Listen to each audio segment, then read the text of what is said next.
Mi prometido se rió en mi cara la primera vez que le hice una cena casera y luego soltó: ya verás que cuando seas mi esposa vas a mejorar. Cuando intenté defenderme, mi mamá literalmente irrumpió y dijo: ¿sabes lo que hizo tu papá cuando cociné algo que no le gustó? Aventó el plato hasta el otro lado del cuarto. Me quedé muda. Eso pasó hace 3 meses. Hoy en la mañana vi cómo se llevaban a Alex esposado del tribunal. Crecer siendo de Medio Oriente en Vermont siempre significó que mis apodos eran terrorista, Alibaba o Tragacurry. Era la única persona de Medio Oriente hasta acabar la universidad, y por lo mismo, mi mamá era mi mejor amiga. Cuando supo que me molestaban en la escuela, dejó de cocinar comida de nuestro país para que el olor no se quedara en mi ropa. Además, buscó integrarse más con mamás estadounidenses para que perdiéramos el acento, o al menos disimularlo un poco. Nada de esto funcionó, pero sí ayudó a que la soledad pesara menos. Por eso, cuando a los 23 todavía ni siquiera tenía mi primer beso, mi mamá quiso echarme la mano. Me contó que conoció a un árabe súper buena onda, soltero y guapísimo. Para quien no sepa, en mi cultura no sales con alguien y ya, te comprometes de una. Se mudan juntos, y hasta que te casas, alguien, en este caso mi mamá, vive contigo para asegurarse de que no pase nada antes del matrimonio. Supongo que la soledad te hace hacer locuras, porque al final acepté. Al principio creí que había tomado una buena decisión. Él todas las noches me arropaba y me decía que era muy bonita, pero lo que más me ganó fue cómo trataba a mi mamá. La consentía como reina. En 2 días ya tenía su bendición y ahí fue cuando noté que todo era pura fachada.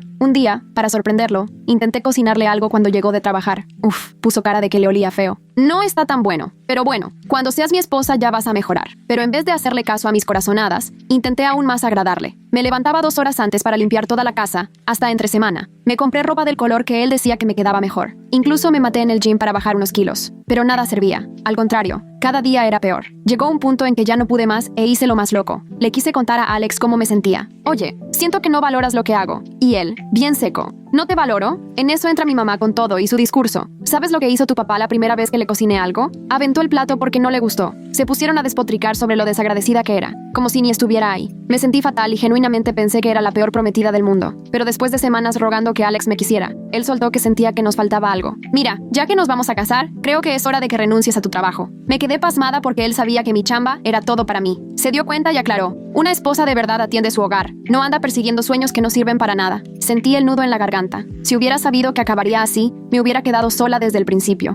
La cosa se puso tan pesada que solté: la verdad, no creo que esto funcione. Pero no me dejaron. Ahora fue Alex quien empezó a reírse como loco, burlón. Por eso nadie te quiere, por eso llevas tanto tiempo sola. Ningún hombre que tenga opciones te escogería. Y se seguía burlando, casi rodando por el piso, hasta señalándome y todo. Yo mejor me fui a mi cuarto sin decir nada. Al día siguiente, para mi sorpresa, Alex llegó con desayuno a la cama, disculpándose 1 y 1000 veces, diciendo que iba a cambiar. Como tonta, me ilusioné y acepté unos días libres para estar más tiempo juntos. Todo lo planeó demasiado bien. Todos los días era como si viviéramos en un cuento de hadas. Me sentía princesa. Supongo que así es el famoso love bombing. Nunca te das cuenta a tiempo. Al término de esos días libres, regresé al trabajo con todas las ganas. Preparé todo para impresionar, pero salió todo mal. Empezó cuando mi tarjeta no abría la puerta, lo que fue raro, pero intenté calmarme mientras seguridad me acompañaba. Me topé con Linda, la de RH, y con mi jefe. Creí que solo me iban a regañar, pero cuando entré, ya me tenían una pila de papeles. Empecé a revisar, con las manos temblando y el estómago revuelto. Me quería morir. Alguien había reenviado todos los correos confidenciales de mi correo electrónico a cada empleado, desde el de contabilidad hasta los de intendencia. Todos. Quise explicar, pero no les importó. Bajé las escaleras con mi caja, tragándome la rabia.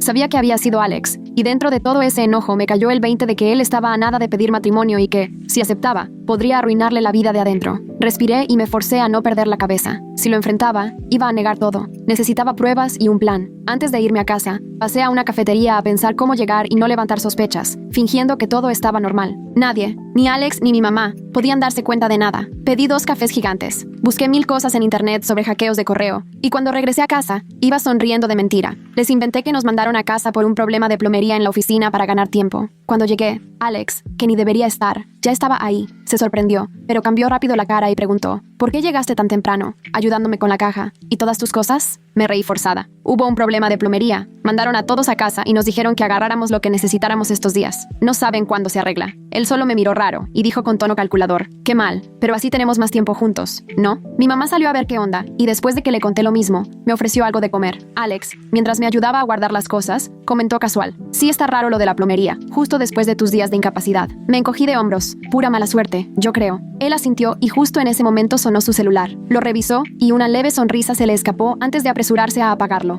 Asuntos de trabajo, dijo. De hecho, tengo que irme ya. Hay una bronca con un proyecto. ¿Te vas a quedar bien aquí con tu mamá? Yo asentí, sintiendo alivio de que se fuera. Claro, anda, ve a salvar el día. Apenas salió, empecé a revisar todo el departamento sin tener realmente idea de qué buscaba. ¿Alguna prueba de que había hackeado mi correo? ¿Una pista de sus verdaderas intenciones? Solo sabía que tenía que encontrar algo. Primero traté con su laptop, pero estaba bloqueada con contraseña. Los cajones de su escritorio, cerrados con llave. Su closet era puro orden, ropa y zapatos perfectamente acomodados. Nada fuera de lo normal. Ya estaba por rendirme cuando vi que el cajón de su buró estaba un poco abierto. Adentro encontré una libreta pequeña. La hojeé y solo encontré notas de trabajo y listas de pendientes, hasta que casi al final vi algo raro. Una lista de nombres de mujeres, cada uno con una fecha al lado. Algunas tenían paloma, otras una X. Mi nombre estaba hasta abajo, con la fecha de ayer y un signo de interrogación. ¿Qué onda con eso? ¿Una especie de marcador retorcido o qué? Le tomé fotos a todas las páginas y regresé la libreta tal cual la encontré. Mi mamá me llamó para comer y pasé la siguiente hora fingiendo que todo era normal, aunque por dentro tenía la cabeza hecha un lío. Después de comer fingí cansancio y le dije que necesitaba recostarme. Ya en mi cuarto, cerré la puerta con seguro y saqué el celular para buscar en Google el nombre de Alex junto con palabras como estafa y fraude, pero no salió nada. Intenté con algunos de los nombres de la libreta, pero sin apellidos era imposible. Sentía que todo era una pared, hasta que recordé que Alex una vez comentó que había crecido en Boston antes de mudarse para acá con su familia. Por puro instinto busqué su nombre más Boston y demanda. Bingo, un pequeño artículo de hace 3 años sobre una denuncia de acoso de una ex prometida. El caso se resolvió fuera de la corte y sin detalles. El nombre de ella coincidía con uno en la libreta, con una X. Seguí buscando y encontré una nota en un periódico de New Hampshire, donde mencionaban a Alex como el ex prometido de una mujer víctima de fraude financiero. Su nombre también estaba en la libreta, igual con una X. Con las manos temblorosas, traté de encontrar más. No era mucho, pero sí lo suficiente para notar el patrón. Alex buscaba mujeres, casi siempre de comunidades migrantes, y por lo regular, con poca experiencia en relaciones. Las enamoraba, se mudaba rápido con ellas y de a poco las alejaba de su familia y amigos. A veces les vaciaba la cuenta, en otras ocasiones hacía que las corrieran del trabajo, o simplemente un día desaparecía con sus cosas. Y siempre tenía una cómplice, una señora mayor que se hacía pasar por familiar, ya fuera mamá o tía, para ganarse la confianza de la víctima y justificar la actitud de Alex. Sentí un frío horrible en el cuerpo. ¿Y si mi mamá no era realmente mi mamá? Pero no, eso era una locura. Yo la conocía de toda la vida. Jamás haría algo así. Entonces, ¿por qué defendía tanto a Alex? ¿Por qué siempre insistía en que siguiera con él, aunque ya había muchas señales? ¿No estaría metida en algo? Escuché que se abría la puerta principal y apagué el navegador. La voz de Alex se escuchó en el pasillo y después la risa de mi mamá. Tomé aire tratando de calmarme y supe que tenía que actuar como si nada mientras planeaba qué hacer. Los siguientes días jugué el papel de la prometida ideal. Reía con los chistes de Alex. Le cocinaba sus platillos favoritos. Fingía preocuparme por sus broncas laborales que, según él, no se resolvían. Por mientras, seguía juntando pruebas. Escondí una cámara en la sala con un celular viejo. Grabé conversaciones. Tomé capturas de mensajes cuando él descuidaba su teléfono y observé con lupa a mi mamá. Ella me trataba con el mismo cariño de siempre, pero algo distinto noté cuando interactuaba con Alex. Como si hubiera cierta actuación de su parte, como si quisieran que yo los viera. Al cuarto día de haber perdido el trabajo,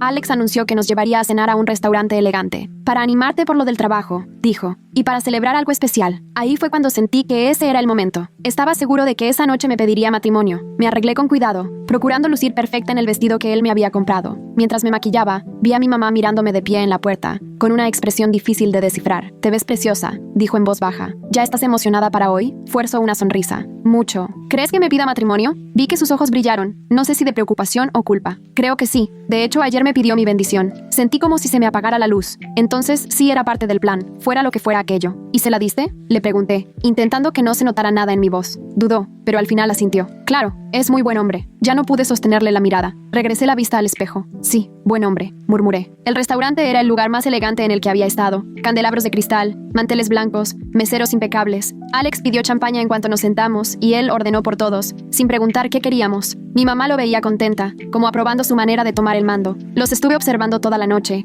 Había algo raro. Todo parecía demasiado planeado, muy calculado. Se cruzaban miradas cuando creían que yo no los notaba. Y en una ocasión, al regresar del baño, escuché que Alex decía algo de después de esta noche, y mi mamá asentía seria. Al llegar el postre, yo ya traía los nervios hechos nudo. Alex llevaba toda la noche insinuando sobre el futuro y formalizar nuestra relación. Entonces, junto a mi pastel trajeron una cajita de terciopelo. Alex me tomó la mano sobre la mesa. Sé que no llevamos mucho, pero cuando lo sabes, lo sabes. Eres todo lo que siempre soñé. Se arrodilló a mi lado, y algunas personas alrededor voltearon con cara de «¡Qué bonito momento! ¿Te quieres casar conmigo?», preguntó abriendo la caja para mostrarme un anillo con un diamante que presumía ser caro, pero que en persona se veía más bien barato. Me quedé viendo el anillo, luego la cara emocionada de Alex y después a mi mamá, que ya se limpiaba las lágrimas con la servilleta. Era justo ahí cuando podía tomar una decisión, decir que sí y seguir fingiendo para juntar más pruebas y exponerlo, o terminar todo en ese mismo instante. Antes de contestar, solté con cuidado. Tengo una pregunta. Vi que la sonrisa de Alex se desdibujó. Claro, amor, dime. Tomé aire. ¿Hackeaste mi correo del trabajo y por tu culpa me despidieron? En ese instante, todo el restaurante pareció quedarse en un silencio sepulcral. A Alex se le transformó el rostro. Primero sorprendido, después confundido, luego enojado y al final con esa cara de inocente falsa que ya me conocía. ¿Qué? ¿Por qué dices eso? Claro que no. Hasta parecía que lo decía en serio, y por un momento, hasta dudé de mí. ¿Eso fue lo que pasó en tu trabajo? ¿De verdad piensas que yo te haría una cosa así? Porque los correos salieron de mi departamento mientras andaba contigo fuera. Respondí tranquila. Y porque encontré tu libreta con los nombres de todas esas mujeres y los artículos de tus exprometidas. Alex se puso tenso. Cambió por completo. De repente ya no era el novio herido. Ahora era frío y calculador. ¿Estuviste revisando mis cosas? ¿Y tú destruyéndome la vida poco a poco? Le solté. ¿Qué seguía? ¿Vaciar mis cuentas? ¿Robarme la identidad? ¿O querías largarte con las joyas de mi mamá como lo hiciste con Sara en Boston? Cuando mencioné a Sara, vi algo peligroso en sus ojos. Volteó a ver a mi mamá, que tenía cara de no entender nada. Alex, ¿de qué está hablando? Preguntó bajito, pero él la ignoró y se quedó mirándome. No tienes idea de lo que dices. Eres una paranoica, por eso te corrieron, seguro porque eres una inútil. Saqué el celular y lo dejé sobre la mesa. Tengo grabaciones, de ti en mi compu, hablando por teléfono con alguien sobre el plan. ¿En serio quieres que las ponga para que todos escuchen? Era mentira, porque ni se escuchaba bien, pero él no lo sabía. Se le fue el color de la cara. Estás loca, murmuró, pero ahora ya se le notaba el miedo en los ojos. Por eso nadie antes quiso estar contigo, por paranoica. Mi mamá iba de la confusión al enojo, pero no estaba segura de con quién. Mamá, le dije, sin dejar de mirar a Alex. ¿Tú sabías? ¿Tienes algo que ver? ¿Algo que ver con qué? Preguntó con voz temblorosa. ¿Qué está pasando? De repente, Alex tomó la cajita del anillo, se la guardó y dijo, todo esto fue un error. Tú no estás lista para casarte. Necesitas ayuda. Aventó unos billetes en la mesa y se fue hecho una furia, dejando a mi mamá y a mí sentadas, en shock, mientras los demás pretendían no meterse. ¿Qué acaba de pasar?, susurró mi mamá, con lágrimas en los ojos. ¿De qué mujeres hablabas? Le busqué la mentira en la cara, pero o era una gran actriz, o de verdad no tenía ni idea. Mamá, creo que Alex es un estafador, le dije bajito. Creo que ya se lo ha hecho a otras mujeres y ahora nos quiso hacer lo mismo. Se desmoronó, pero parecía tan bueno, tan respetuoso, nos trataba bien a las dos. Al principio, le recordé. En cuanto le diste tu visto bueno, cambió. Entonces pareció entender. Sí, la noche que le dije que aprobaba la relación, al día siguiente ya era otro. Nos quedamos un rato ahí, tratando de juntar las piezas. Cómo empezó dándome toda la atención posible, luego dejó caer esos comentarios para bajarme la autoestima, cómo me fue alejando de mi trabajo, y después intentó controlar mi dinero. Mamá, tenemos que irnos ya. Él tiene llaves del depa. Ya no estamos seguras aquí. Ella asintió. De repente se le notaba más cansada y mayor. ¿Pero a dónde vamos? No lo sabía. Sin trabajo, con pocos ahorros y casi sin amigos cerca, había muy pocas opciones. Pero si queríamos estar a salvo, teníamos que irnos antes de que Alex regresara,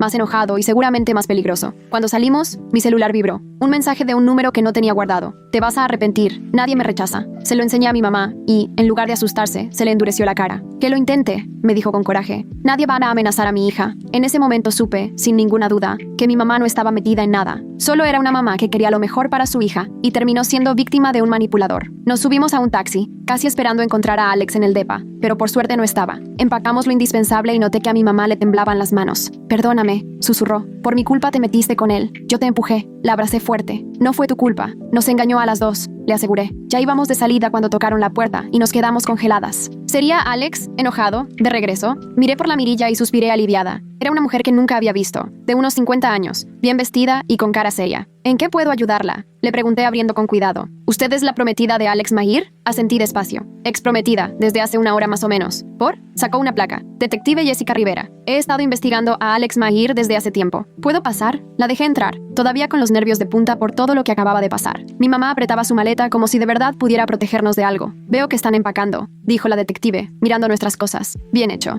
¿Y cómo nos encontró?, pregunté quedándome cerca de la puerta por si algo salía mal. Tengo semanas rastreando a Alex, explicó, sentándose como si nada en el sillón. Cuando noté que empezó a frecuentar esta dirección, investigué y vi que tenía una nueva víctima. Sentí el estómago hasta el piso. ¿Víctima? La detective sacó una tableta, buscó unas fotos y nos las enseñó. Ahí estaba Alex con diferentes mujeres, cada vez medio distinto, a veces con barba, otras con lentes, hasta una vez rubio. Alexander Mahir, alias Alex Mahmoud, Ali Mahfouz, y un montón más de nombres falsos. Lleva haciendo lo mismo en 3 estados los últimos 4 años. Mi mamá se dejó caer en el sillón, toda pálida. ¿Pero qué es lo que hace exactamente? Busca mujeres en comunidades inmigrantes, sobre todo las que no han tenido muchas relaciones y con familias muy unidas. Se les mete rápido, las enamora, luego las va aislando. A veces les deja la cuenta en ceros, otras les roba la identidad, y si no, se lleva lo que puede y desaparece. Todo eso era justo lo que había investigado, pero escucharlo así de directo dolía todavía más. ¿Y otra vez se escapó? Pregunté, pensando que se nos había ido en el restaurante. La detective por fin sonrió. No, en realidad, lo arrestamos hace 20 minutos. Ya iba camino a la central de autobuses rumbo a Filadelfia. Por eso vine. Sentí un alivio enorme. ¿Entonces ya está detenido? ¿Ya terminó todo esto? Todavía no, respondió, y su cara volvió a endurecerse. Necesitamos que nos ayuden. Alex es muy hábil para borrar cualquier rastro. Muchas de las mujeres que ha estafado sienten tanta vergüenza que prefieren no denunciar, y en muchos casos solo hay pruebas muy vagas o circunstanciales. Así que lo que ocupa el caso es evidencia firme y testimonios claros para poder armar cargos sólidos. Yo tenía presente las grabaciones, las capturas de sus mensajes, las fotos de su libreta. Algo tengo, le contesté. No sé si sea suficiente, pero sí me dediqué a guardar todo lo posible. La detective Rivera de plano se notaba sorprendida. Casi nadie piensa en eso. La mayoría está demasiado metida en el control emocional. Yo empecé a dudar cuando perdí el trabajo, le conté. Alguien hackeó mi correo de la oficina y distribuyó información confidencial a toda la empresa. Estoy casi segura que fue Alex, pero probarlo es otra cosa. Ella solo asintió mientras tomaba notas en su celular. Eso cuadra totalmente. Le gusta destrozar la carrera de sus víctimas. Así logra que dependan de él. Mi mamá, que hasta ese momento no había dicho nada, de pronto soltó. ¿Era parte de su plan? ¿A mí me contrató o qué? Se le quebró la voz al terminar la pregunta. La detective Rivera frunció el ceño, confundida.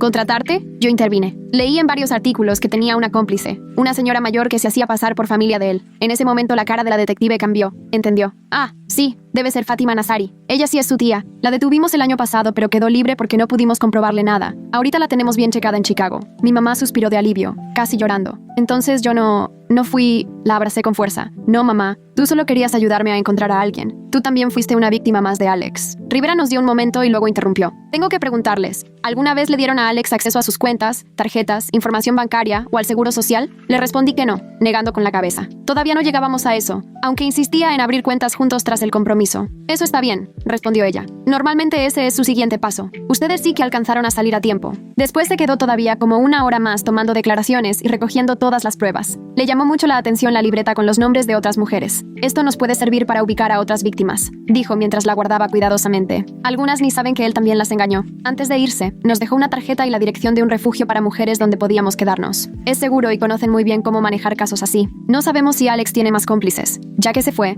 mi mamá y yo terminamos de empacar en silencio, sintiendo el peso de lo que estábamos viviendo. No sabíamos a dónde ir. Yo me había quedado sin trabajo, y apenas si logramos zafarnos de un estafador profesional. Perdóname, repetía mi mamá mientras subíamos las maletas al taxi. Solo quería verte feliz. Le apreté la mano y le dije, ya sé, mamá, no fue tu culpa. El refugio era sencillo pero limpio. Nos dieron un cuarto chiquito con 2 camas individuales, y el baño compartido estaba al final del pasillo. El personal fue muy amable. Solo nos preguntaron lo necesario, y nos dieron cosas básicas, artículos de aseo, toallas limpias, y folletos de servicios de apoyo. Esa noche, por más cansada que estaba, no logré dormir. Solo pensaba una y otra vez en todo lo pasado. Qué rápido nos envolvió Alex. Lo fácil que caímos, lo cerca que estuvimos de perderlo todo. Me angustiaba mi situación laboral. Aun si metían a Alex a la cárcel, mi reputación profesional estaba arruinada. Con ese escándalo, ningún despacho serio me contrataría. A la mañana siguiente, el celular vibró. Era un mensaje de la detective Rivera. La audiencia preliminar es hoy a las 2 p.m. Sería bueno que vayas, aunque no es obligatorio. Se lo mostré a mi mamá y enseguida dijo que sí, que teníamos que estar. Quiero ver la cara que pone cuando sepa que ya no va a salirse con la suya, dijo con una determinación nueva. Llegamos temprano al juzgado, nerviosas pero listas. Rivera nos recibió afuera y en unos minutos nos explicó lo que iba a pasar. Lo acusan por fraude, robo de identidad y acoso en otros casos. Lo que ustedes entregaron es clave. La sala casi vacía, solo unos cuantos empleados, otra detective y 3 mujeres sentadas al fondo. Rivera nos señaló con discreción. Son otras víctimas que se animaron a denunciar después de que lo detuvimos. Cuando entró Alex, tardé en reconocerlo. Ya no era ese tipo seguro de sí mismo con sus trajes carísimos, sino uno más, vestido con su overol naranja de preso, encogido frente a todos. Y cuando cruzó la mirada conmigo, me vio con tanto odio que me pegué más a mi mamá. La audiencia fue rápida. El juez negó la fianza por riesgo de fuga y por su patrón de atacar mujeres en situación vulnerable. Mientras se lo llevaban, sentí un nudo en el estómago, pero Rivera nos aseguró, ya no puede hacerles daño. Con lo que tenemos y todos los testimonios, de aquí no sale fácil. Cuando terminó, las otras mujeres se acercaron. Una, como de mi edad, se presentó como Laila y me abrazó fuerte.